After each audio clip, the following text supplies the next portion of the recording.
બનાસકાંઠાના થરાદમાં જન્માષ્ટમીના પાવન પર્વ નિમિત્તે શોભાયાત્રાનું ખાસ આયોજન કરવામાં આવ્યું હતું, જેમાં મોટી સંખ્યામાં ભાવિ ભક્તો પણ જોડાયા હતા।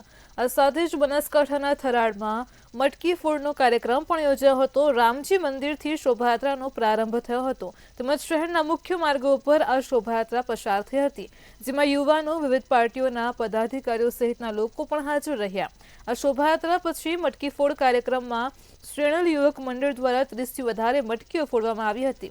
આ મટકી માટે બોલી લગાવવામાં આવી હતી અને ત્યારે આ બોલીનો ફંડ ગૌશાળામાં આપવામાં આવશે।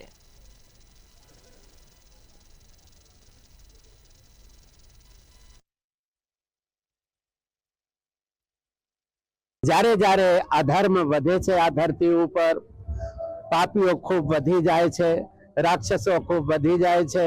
પૃથ્વી જો છે એના પાપ રૂપી ભાર સહન કરી શકતી નથી। ધરતી માતા કહે છે દરિયાનું ભાર મને લાગતું નથી, 18 ભાર વનસ્પતિઓનો ભાર લાગતું નથી, પણ પાપ રૂપી ભાર મારાથી સહન થતું નથી।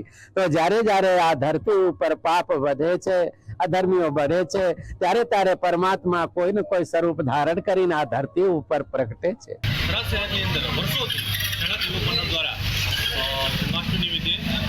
કાર્યક્રમ રાખવામાં આવે છે, જેમાં થરાદના સૌ ભાઈઓ, બહેનો, યુવાનો, વડીલો ભાગ લે છે અને એક સનાતન ધર્મનો જે અત્યારે જે તહેવાર આવી રહ્યો છે એને ખૂબ ઉત્સાહથી દરેક થરાદવાસી ઉજવી રહ્યા છે।